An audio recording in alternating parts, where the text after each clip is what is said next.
Valérie, on veut de la soupe. Bon, cette saison, hein. Bon, avec ce temps de Toussaint, oui, on a plutôt envie de manger de la soupe que des barbecues, comme tu disais tout à l'heure. Voilà. Je vous ai amené quelques spécimens de curcubitacées, parce que c'est vraiment la saison de ces produits-là.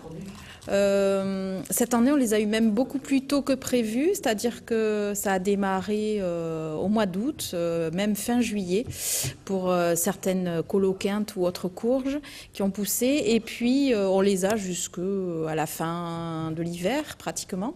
Donc, du coup, je vous en ai amené quelques spécimens. Alors, ici, en forme de bouteille, c'est un qu'on appelle butternut. C'est une courge à peau beige, comme ça, à chair orangée, très douce, très musquée, hein, c'est-à-dire presque ce goût de noix, hein, comme son nom le dit. Un potimarron ici qui, lui, a une peau très fine, énormément de graines à l'intérieur et plutôt quelque chose, c'est très lourd et qui, lui, a une chair très douce aussi, très orange foncé. Par contre, la particularité de celle-ci, c'est que la peau est très fine, elle est pleine de bêta-carotène, parce qu'avec la photosynthèse du soleil, elle est pleine de vitamines, donc on mange la peau. C'est le seul curcubitacé dont on mange la peau. Tous les autres ont une peau très dure, très dense, qu'on ne peut pas manger. Alors, tous ces cucurbitacées, on dit ça comme ça, ce sont vraiment des goûts différents?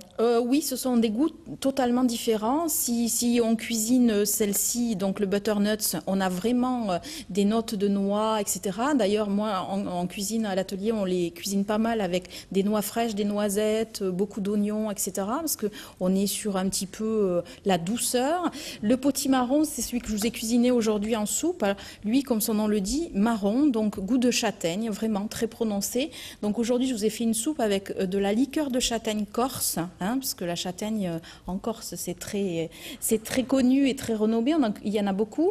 Donc pour le potimarron. Et puis ici, ce qu'on appelle pâtissons ou coloquintes, chacun selon la couleur, il y en a des blancs, des verts, des jaunes, des oranges, ont des goûts totalement différents. Certains se rapprochent de l'artichaut, d'autres de la carotte, mais tous sont cuisinables soit à la vapeur, soit en purée, soit en potage. Alors, on va dire que toute la famille de ce qui est citrouille et courge, ce que vous achetez le plus régulièrement au marché, cette énorme courge que l'on tranche.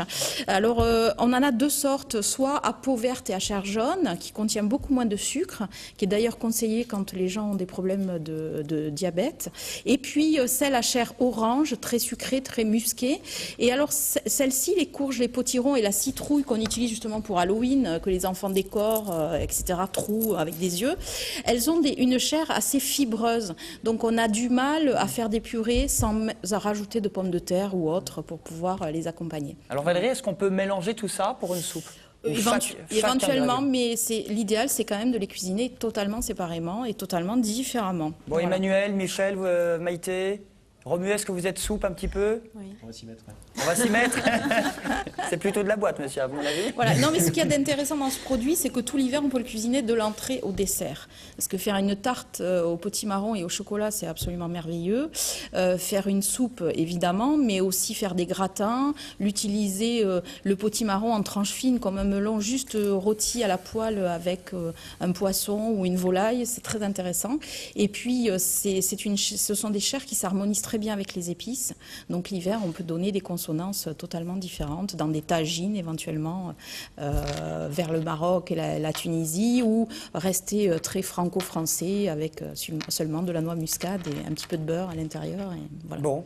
Le temps de la pub, on va goûter la soupe. Oui. Gare en Seine, le temps de remercier nos invités. Merci beaucoup Emmanuel d'être venu. Gare en Seine du 2 au 6 novembre au Pont du Gard, n'hésitez pas à réserver, à appeler. Merci aussi beaucoup Michel d'être venu sur ce plateau à jeudi prochain. Un jeudi. Tango Fado. Et puis merci Maïté. Donc Festival du ciné d'animation, ça commence le 31 octobre, ce sera lundi. Et Romu, dans l'agenda, tu restes ici Romu. À tout de suite après la pause.